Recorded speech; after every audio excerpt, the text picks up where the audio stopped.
Bom, gente, eu quero conversar com você, na verdade, com esse ministério, o ministério que Deus tem entregue ao Mário. Eu tenho aprendido com ele, ao olhar para ele, eu aprendo com o senhor. Estava ali, ele estava me dando uma aula ali atrás, certo? De como lidar com a igreja, e eu quero, na verdade, seguir esse mesmo caminho. Eu quero conversar com você para fazer com que você entenda o projeto que Deus tem para você. Queria que você entendesse que há dois momentos da sua vida que Deus não divide com ninguém, nem com você. O momento de sua chegada e o momento de sua partida. Ninguém sabe o dia que chegou nesse mundo. Você sabe o dia que nasceu. O dia que você chegou, nem sua mãe sabe o dia que ela engravidou. A hora. Ela foi descobrir uma semana depois, 15 dias depois, um mês depois, porque Deus não dá, certo? Não divide isso com ninguém. Talvez até se nós comemorássemos o nosso aniversário a partir dessa data, seria bem legal, né? Se assim que a criança saísse do ventre, 3 meses depois, fizéssemos um aniversário de 1 ano, talvez teríamos uma conscientização maior nas questões sobre aborto, certo? Porque a Bíblia diz que nós ainda éramos informes e o Senhor já nos via. Então, para nós pegar mesmo alguém informe e matar é uma desconstrução dos 10 mandamentos. O não matarás está lá. Tá certo? Então, Deus não divide. Ninguém sabe o dia que chegou. E ninguém também sabe o dia que vai embora. Certo? Ninguém sabe. O médico, até por toda a sua experiência, por toda a sua expertise, ele pode até descrever, não passa de amanhã. Até acerta, não passa de amanhã. Vem aqui porque de amanhã seu ente querido não passa, certo? Amanhã à noite provavelmente ele vai embora, mas o médico jamais vai poder dizer a hora, o minuto e o segundo que alguma pessoa vai, porque Deus não divide com ninguém. Certo? Entre essas duas datas, na lápide de todo mundo, vai só um tracinho, que tenta explicar quem você foi entre a data de chegada e a data de partida. Tá certo? É isso ali. Então, a proposta de Deus sempre foi o tal do paraíso. É importante que você entenda que você merece. Fala para quem está do seu lado, você merece ser feliz. Mas Deus, fala para a pessoa, mas Deus está enfrentando dificuldade em trabalhar com você. E fala agora, você está rindo de você mesmo, fala. Certo? Então, na proposta de Deus, a história de vivemos aqui, ou de vivemos para sempre, é um paraíso. É um paraíso do Éden, no Gênesis, a Nova Jerusalém, no Apocalipse. Toda a proposta de Deus está envolta em que nós vivamos no paraíso, certo? Só que nós fomos expulsos do paraíso, lá para o nosso ancestral Adão, e não estamos a fim de entrar no novo paraíso, a Nova Jerusalém, porque todo mundo quer ver Deus, mas ninguém quer morrer. Essa é uma verdade.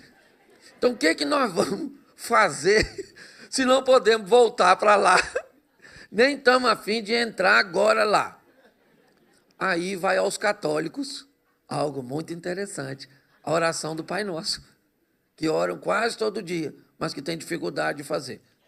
Que venha o teu reino e que seja feita a sua vontade, assim na terra como no céu. Na proposta da oração ensinada por Jesus, a tônica é, enquanto não vá para lá, puxa o céu de lá para cá. Certo? Traz o paraíso para a tua casa, para a tua vida, para os teus negócios, para a tua comunidade de fé. Vá viver uma vida satisfatória, onde as pessoas que vão olhar para você vão querer aquele que administra a sua vida. Mas para isso acontecer de uma forma correta, é importante você descobrir que, assim como no Serengeti, assim como na África, certo?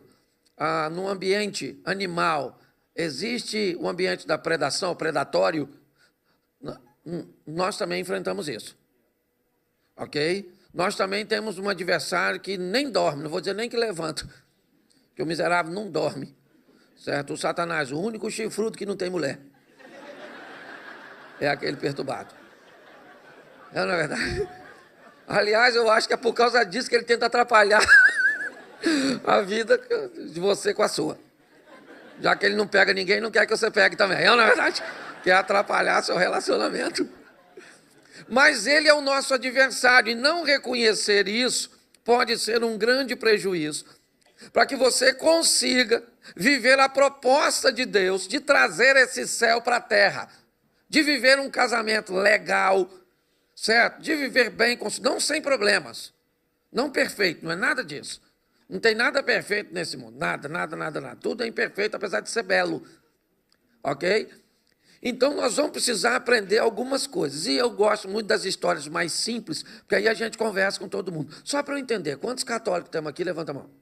Levanta a mão. Olha aí que legal. Isso. Legal, sejam muito bem-vindos. Quantos espíritas nós temos aqui? Levante a mão.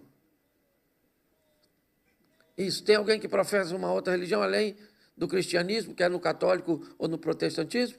Não? Então tá certo, tá tudo tranquilo.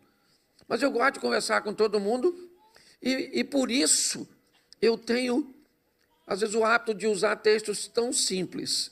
E hoje eu quero usar a história do Davi, porque a maioria de nós conhecemos ele.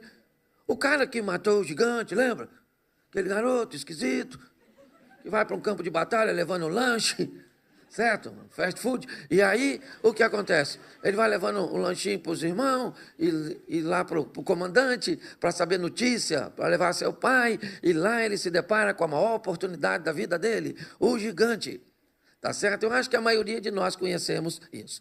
Mas vamos olhar isso, certo? Um pouquinho a mais de perto. O tema da minha mensagem agora é o viajante. Fala assim, o viajante. Isso aí. Segundo livro do profeta Samuel, capítulo 11, verso de número 1, diz assim. Vai para cá? Isso. Na primavera, época em que os reis saíam para a guerra, Davi enviou para a batalha Joabe com seus oficiais e todo o exército de Israel. E eles derrotaram os amonitas e cercaram Rabá. Mas Davi permaneceu em Jerusalém. Bota o 2, por favor. Uma tarde, Davi levantou-se da cama e foi passear pelo terraço do palácio. Do terraço, viu uma mulher muito bonita tomando banho. Feche seus olhos. Senhor nosso Deus e Pai, em nome de Jesus, eis aqui a tua palavra. Continua falando conosco. Remova toda a distração agora, pelo poder do nome de Jesus. Amém. Glória a Deus. Amém? Bom, esse é um momento que a história de Davi já está um pouco avançada. Neste momento, ele já é o rei de Israel. Mas vamos voltar um pouco atrás. Vamos ver um pano de fundo para entendermos um pouco melhor a história de Davi. Davi é escolhido por Deus para ser o novo rei de Israel. Ele vai substituir Saul, que foi destronado por Deus. E a caminhada de Davi ela é bem interessante, porque Davi vai enfrentar muitos obstáculos ao longo de sua história. Há um grande conflito entre Davi e seus irmãos. Ele tem dificuldade ao se relacionar com seus irmãos. Ele é o pastor de ovelha, ele tem 7 irmãos. Ele é o filho mais novo de uma família de 8 rapazes. E ele toma conta das ovelhas de seu pai, o cargo provavelmente de menor importância na estrutura familiar. O próprio irmão diz que nem muitas ovelhas eram, certo? Mas Davi tem aquela incumbência. Mas quando nós olhamos a trajetória dele, nós vamos descobrir os desafios que ele enfrentou durante esse percurso. Primeiro, o conflito que a maioria de nós enfrentamos, aquele conflito familiar, a dificuldade de convivência com os irmãos. Até aí está normal. Mas quando Davi vai apacentar as ovelhas de seu pai, há uma narrativa de que um predador vai vir ao encontro da ovelha, um leão.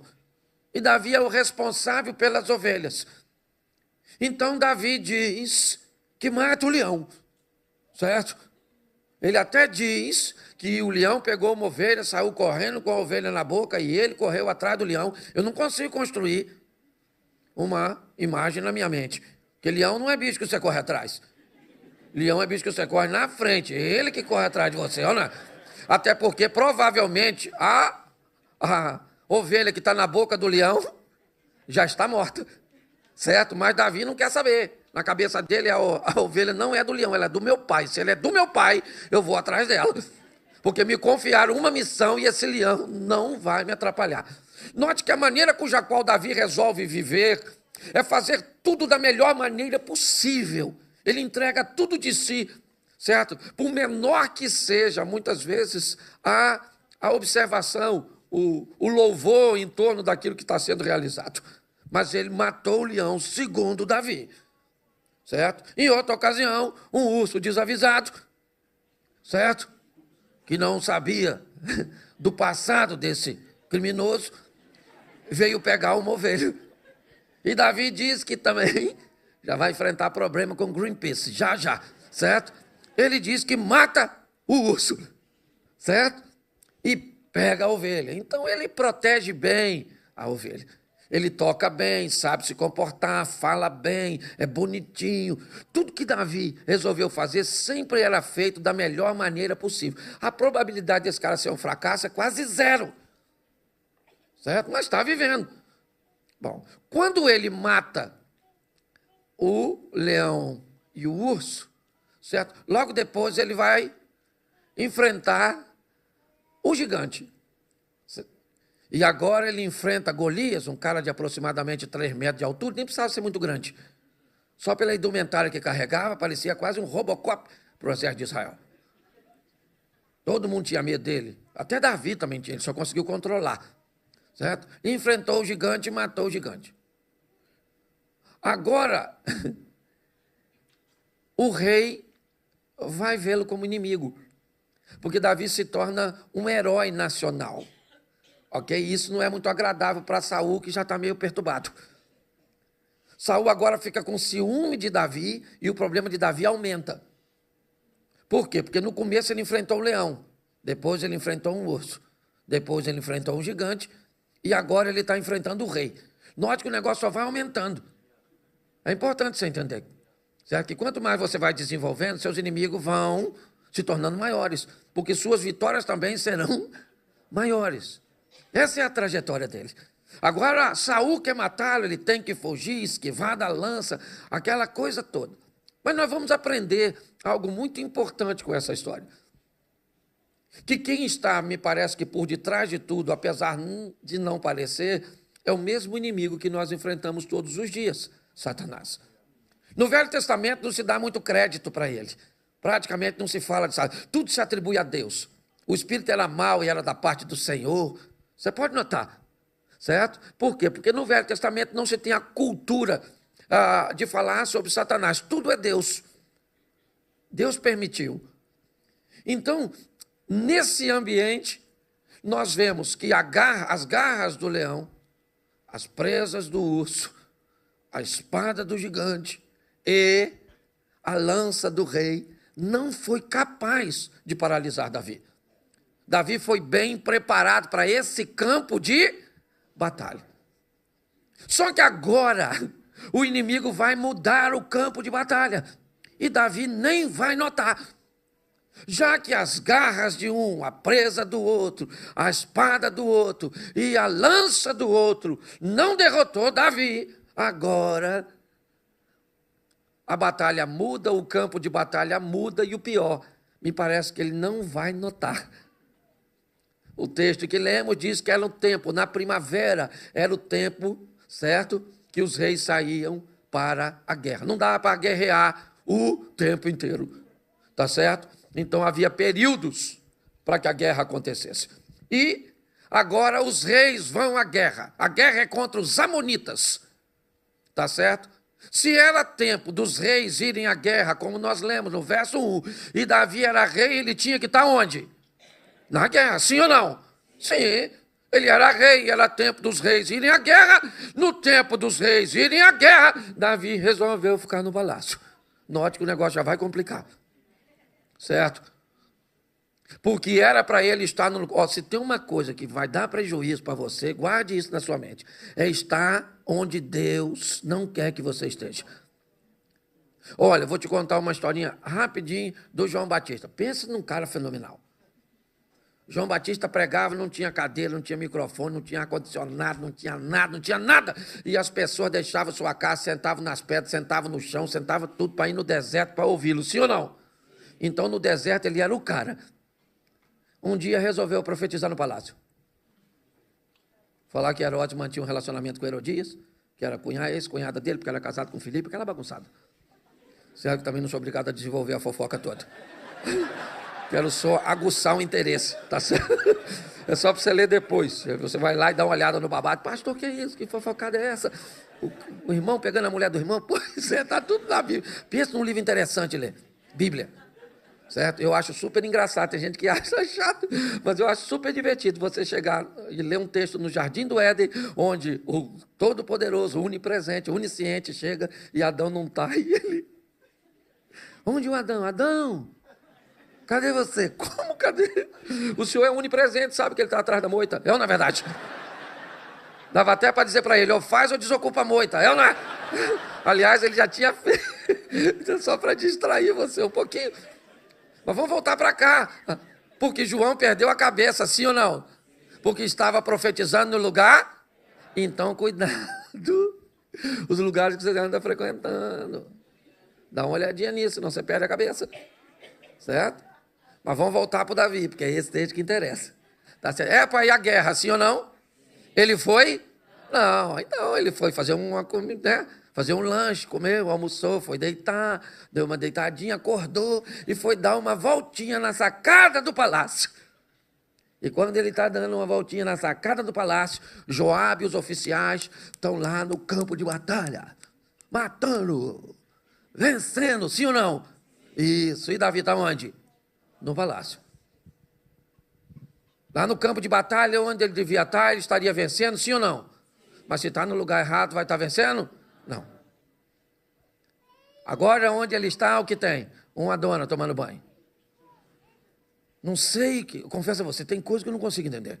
Às vezes eu me pergunto se Davi foi para a sacada porque Batseba estava tomando banho, ou se Batseba foi tomar banho porque Davi estava na sacada. A minha cabeça fica perguntando essas coisas. Eu queria saber quem viu quem primeiro. Que dona desavisada é essa? Certo? O rei está passeando na sacada e ela está tomando banho. E aí ele olhou, certo? Olhou e ele era homem. Eu gosto disso, homem. Homem é um negócio que está em extinção. Pelo menos carregando no mesmo recipiente a palavra homem e macho. Porque hoje você acha um macho que não é homem ou um homem que não é macho. O que é um macho? Macho é o cara que gosta de mulher, o cara macho, sabe? O que é homem? O homem é o cara das obrigações, honestidade, trabalho, certo? Cuidar da família. Ou seja, quando a senhora acha um, normalmente não tem o outro. Se o cara é homem, não é macho.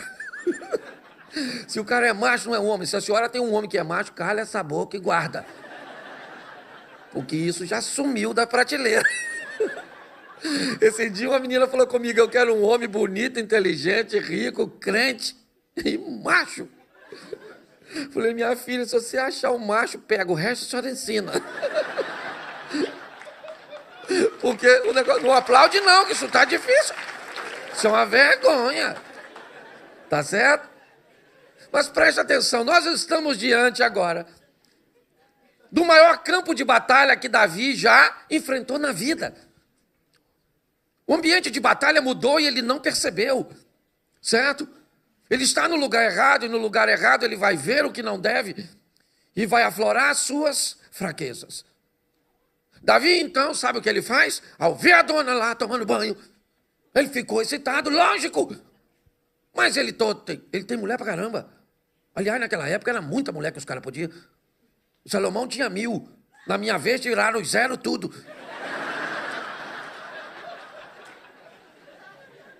Não podia deixar pelo menos um 0, já estava bom.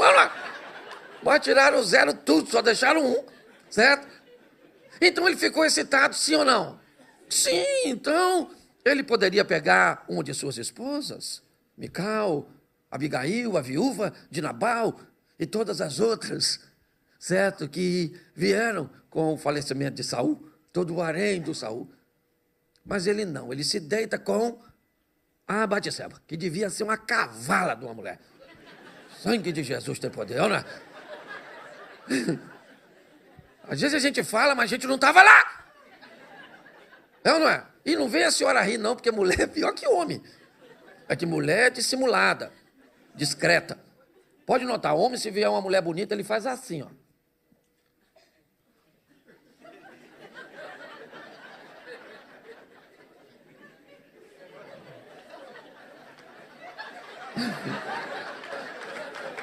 Não aplaude, não. Isso aqui não é para aplaudir, é para você ouvir. Mulher, não. Mulher é diferente. Você pensa que sua mulher não olha para ninguém? Sabe de nada, inocente. Olha como é que uma mulher olha para um homem bonito, ó. Ela vem andando com o marido, vem um homem bonito do outro lado, ela faz assim, ó.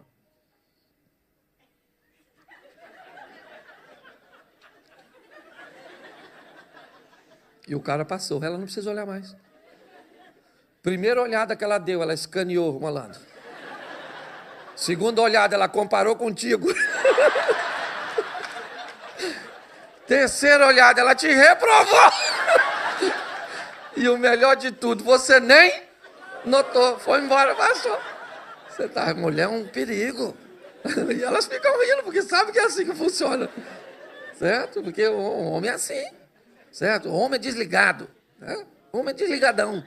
As mulheres, às vezes, têm dificuldade. Eu falo muito de relacionamento. Hoje, numa das ministrações da noite, vou falar só sobre isso.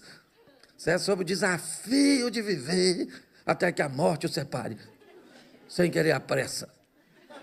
Certo? É para ir devagar. Mas, olha agora, olha que coisa interessante.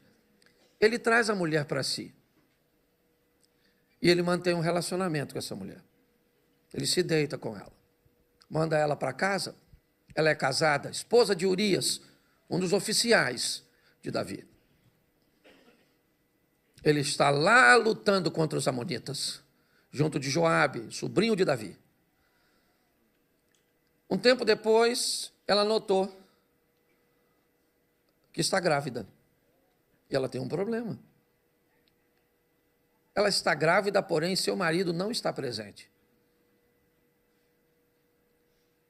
Quando notarem a gravidez dela, ela será acusada de adultério. E ela vai ser morta por causa disso. Ela então manda avisar a Davi, que é o rei. E diz a ele, olha, eu estou grávida. Ele então manda trazer Urias.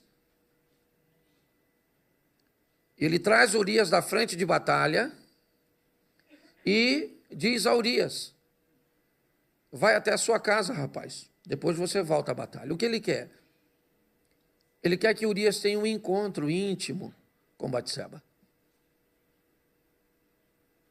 Esse é Davi. Esse é o cara que matou leão, urso, matou gigante. Este é o camarada que não matou Saul, mesmo podendo matá-lo.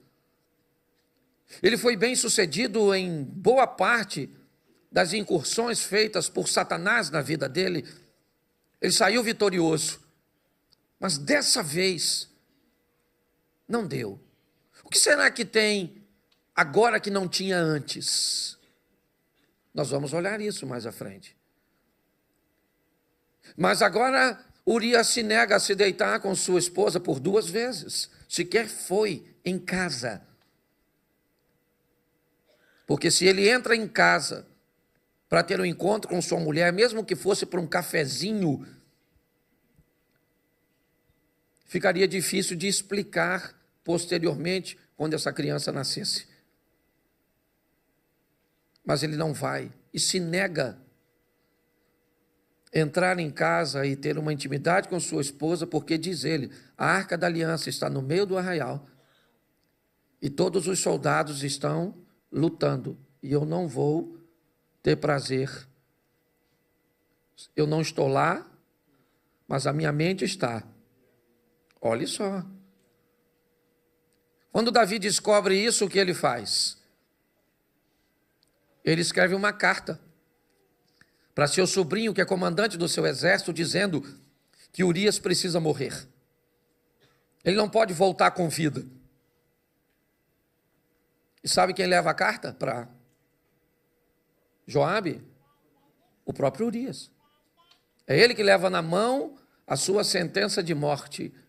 E ele entrega. E acaba morrendo, ele não volta. E está tudo certo. O marido morreu. Davi então pega Batseba e a coloca no seu harém com as mulheres. E está tudo tranquilo. O problema é que Deus está olhando todas as coisas. E a Bíblia diz, Deus não se deixa escarnecer. Tudo aquilo que o homem semear, isso também ceifará. Basicamente, tudo que sofremos são consequências daquilo que fazemos. E por isso temos que prestar muita atenção naquilo que fazemos, porque vai voltar para nós. É assim que funciona. Porém, quando nós lemos o capítulo 11, no verso 1, diz que o tempo dos reis saírem à guerra, e Davi ficou no palácio andando sozinho, viu Batseba tomando banho. Mas o capítulo 12 não fala isso. No capítulo 12 de 2 Samuel, o profeta Natã vai visitar Davi. E Natã é o homem que tem a visão profética, aquilo que está fora do ângulo e da cobertura da visão natural. Quando Natã vai até o palácio conversar com Davi, ele vai dizer a Davi o que aconteceu.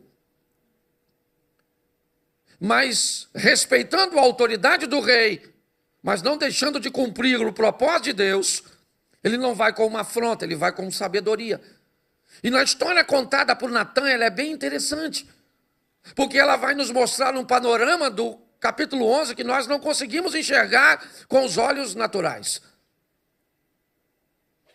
Natã diz a Davi, majestade, na sua província há 2 homens, um rico e um pobre. O rico é dono de muitas ovelhas, vacas. O pobre tem apenas uma cordeira.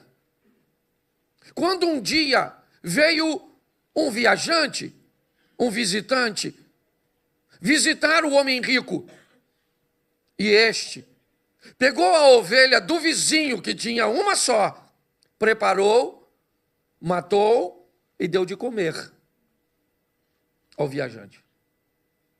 Davi então ficou indignado e disse que isso era uma injustiça. E como poderia isso acontecer? E que uma restituição deveria ser feita o mais rápido possível. E aí Natã disse, mas este homem é você? Que tinha todas as mulheres ao seu dispor e se deitou com a mulher de Urias. Mas eu queria que você olhasse agora. O capítulo 11, Davi está sozinho. Sim ou não? Sim ou não? Mas no capítulo 12, Natã diz que tem alguém com ele. O viajante. O viajante veio ao homem rico.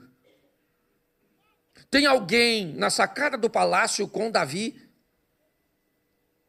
potencializando o que ele está sentindo, potencializando o que ele está pensando. Tem alguém. Ele é o viajante. Quer saber quem ele é? Vai no livro de Jó.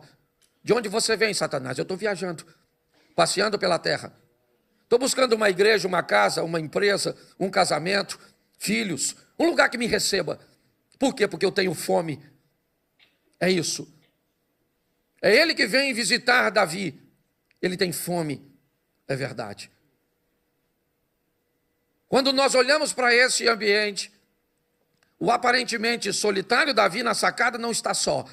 No mundo espiritual, há a presença de alguém que quer impulsioná-lo a desobedecer a Deus, a tirar de sua vida, até então, eu poderia dizer um paraíso com muitas lutas e não perfeito, mas de honra, certo?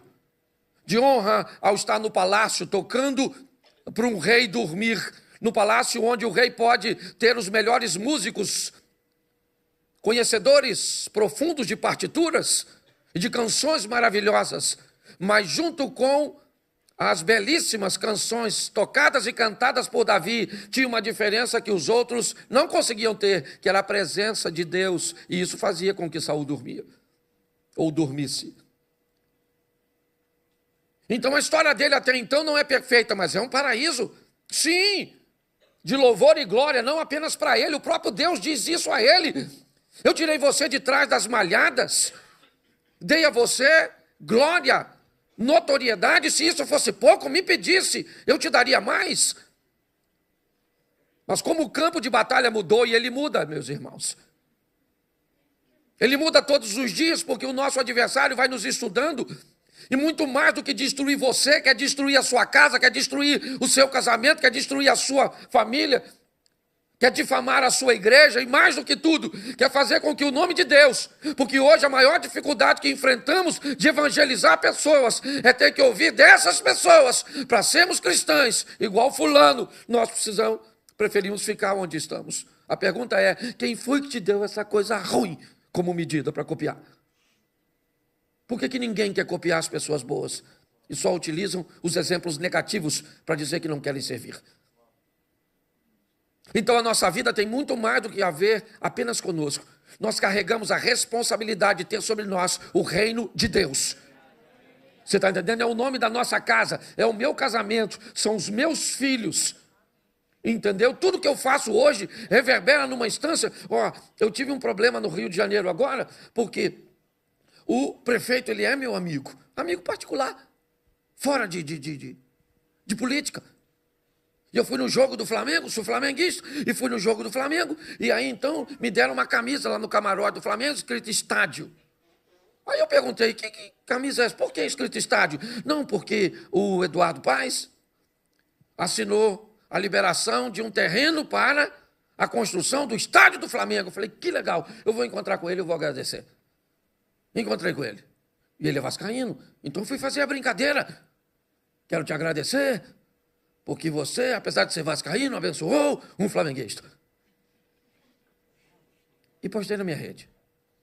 E aí então eu virei apoiador da esquerda. Estou apanhando até hoje.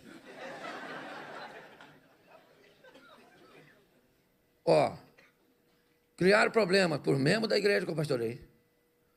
Criaram problema para meus filhos, a minha nora, a minha mulher, porque minha vida não tem mais a ver só comigo. Você está entendendo? A sua vida não é só sua. Depois que você resolveu viver com Jesus, você é sal da terra, você é luz do mundo, é responsabilidade. Então o diabo vai atrás de você, sim. Pastor, que isso? Nem vou dormir. Esse dia eu fui num culto daqueles cultos mesmo sabe? Umas irmãs que tinham aquele coque assim, parecia uma antena ligada no céu, irmão. A irmã olhou para mim assim, que eu já falei logo: Senhor, o que eu fiz? Jesus, tem misericórdia, já me perdoa. E lá veio a irmã Machan, que veio assim, ó. Falei: caraca, agora vai dar ruim. Aí ela olhou, que apareciam os olhos Aqui tinha Thundercats também, não sei se tinha, aqueles olhos de fogo assim. Eu falei: sangue de Jesus, Senhor, me socorre. E ela falou assim: pastor Cláudio. Eu falei: sim, senhora. Ela falou: eu tenho algo para falar com o senhor. Eu falei: diga. O inimigo está furioso com o senhor. Eu falei: nossa, que alívio. É porque isso eu já sabia. Nossa. Hoje eu vou dar uma notícia para a senhora, para parar de botar medo nos outros. Ele também está furioso com a senhora também. Você está entendendo? Vai lá para o inferno, vai perturbar outro. Eu, na verdade, me deixa quieto, que eu já estou assustado, quer botar medo em mim. Você está rindo, mas é sério, o diabo está doido para destruir você. Às vezes o seu marido é ruim, fica falando para você: larga ele, larga essa praga, larga. Essa mulher sua é difícil, fala que... Nossa, tem mulher assim, ó. Certo? Aí seu pai quer estabelecer limite, fuja. Vai embora. Pode notar. É a voz do visitante. O viajante. Certo? Davi está escutando isso. Foi isso. Foi isso que fez com que ele caísse. Agora, quando Natan chegou e disse para ele: eu te faço uma pergunta, onde é que estava o viajante quando Natan chegou? Você sabe onde ele estava? Ele foi lá, fez com que Davi se deitasse com Batseba, sim ou não? Criou todo aquele ambiente, e agora o profeta chegou e desvendou o mistério, e eu te faço uma pergunta, cadê o viajante? Tinha ido embora, estava viajando. Pegou a malinha dele, ó, e a conta ficou para quem pagar? Para Davi pagar. E o negócio vai ficar caro. Davi estava com medo de morrer, pediu perdão, escreveu o Salmo 51. E aí eu gosto, porque Deus é misericordioso, né? Olha que coisa bonita, Deus falou através do Natan. Fique tranquilo, Davi, que você não vai morrer. Olha que beleza. Mas seu filho vai. E você vai ter um dos seus que vai deitar com a sua mulher tudo. Você botou chifre no Urias, em oculto, mas vai ser chifrudo. Perante todo Israel. Um filho seu vai estuprar uma filha. O meu irmão, Amnon. Um filho seu vai matar o outro. O outro filho vai querer te matar. Uma batalha que não tem nem vitória. Porque olha só, se ele mata o filho, perde. Se o filho mata ele, ele também perde. Pastor, o que você está querendo dizer? A minha mensagem neste momento tem a ver, primeiro, muito cuidado com o viajante, porque ele continua viajando.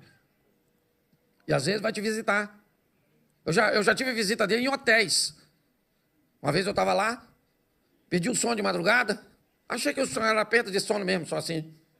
Estou lá assim, falei, vou assistir uma televisão. Peguei e estou lá trocando. De repente passou por um canal da Case. Sabe qual é? Aquele educativo?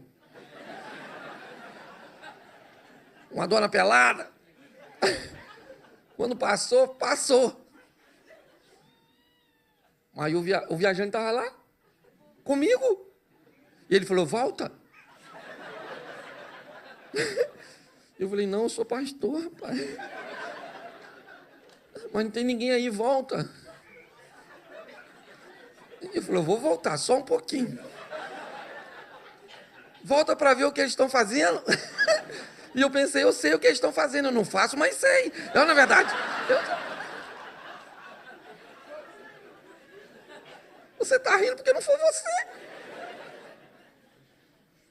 E aí, glória a Deus. Eu não vi anjo não, mas devia estar lá também. Que me deu uma força, eu desliguei assim. Que a voz estava falando alto, volta, volta, volta, volta. E aí eu, puf. E aí a voz foi, volta, volta. Volta. Aí louvado seja Deus, dormi. Você está rindo, mas é sério. Eu não vou nem perguntar se você já teve a visita do... Que às vezes ele é nem visitante, ele é residente. Lá na sua casa. Ele nem visita, ele já mora lá. Né, pastor? Ele tem um quartinho aqui, parece o Eliseu na casa da mulher. Mas é importante você entender, primeiro, você não é super-homem nem Mulher Maravilha. Entendeu? Vai ter dia que o inimigo vai te cercar, vai criar uma situação, vai criar um problema, vai tentar te envolver, para tentar envergonhar você, destruir você, como fez com Davi. Ah, pastor, mas ele perdoa Davi. Perdoou? Mas tu quer as consequências? Então Deus me trouxe aqui hoje, sabe para quê? Para enviar você para a sua casa mais forte. Quando você chegar lá, quando você estiver sentindo uns troços assim, você vai falar, está aqui. A praga desse viajante. Certo? Vai viajar, miserável. Não é? Porque é assim que acontece. Vai acontecer quando você está namorando. Quem é que vai lá? O viajante. Passa a mão aqui, faz ali, faz lá. Vai acontecer quando você está casado. Não passa a mão aqui, não vai lá.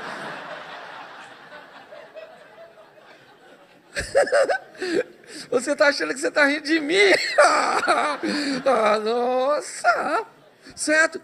Agora, uma coisa está em xeque aqui, nós precisamos entender isso com muita maturidade.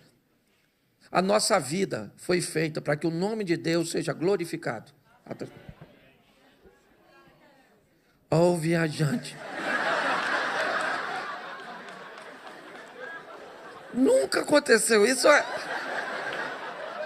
Eu viajei, eu tenho vivido os troços, eu estou pregando semana passada, irmão, na minha igreja. Do altar saiu um gambá. Sabe o que é um gambá? Não. O que é aqui? Vocês conhecem um guaxinim, alguma coisa desse tipo? É um animal que gosta de cachaça.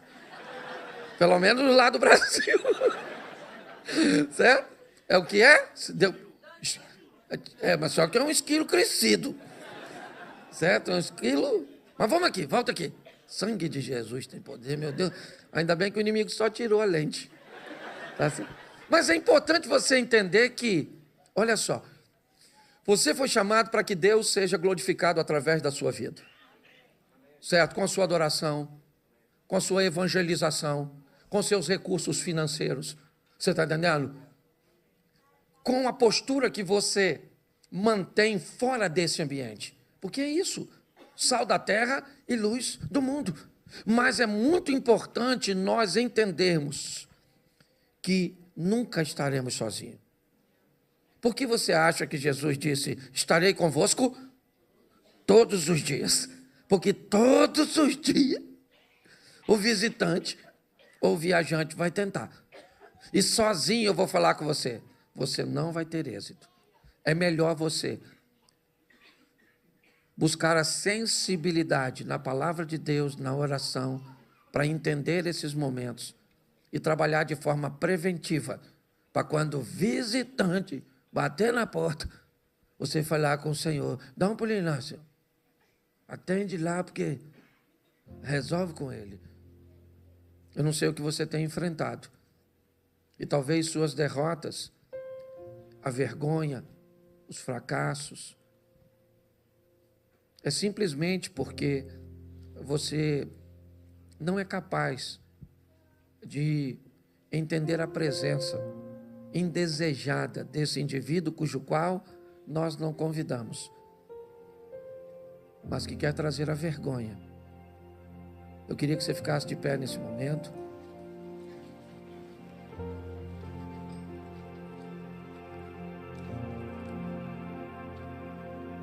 Feche seus olhos. Provavelmente, um dos argumentos mais utilizados pelo viajante é a ausência de merecimento. É tentar trazer uma fatalidade para a sua vida. É tentar te convencer de que você não merece a proteção daquele que morreu por você. Essa é uma igreja séria, onde ninguém quer te constranger. Já já este culto termina e o pastor Mário não pode ir com você. Eu não posso ir com você. Mas tem alguém aqui que pode te acompanhar. Esse alguém é o Espírito Santo de Deus.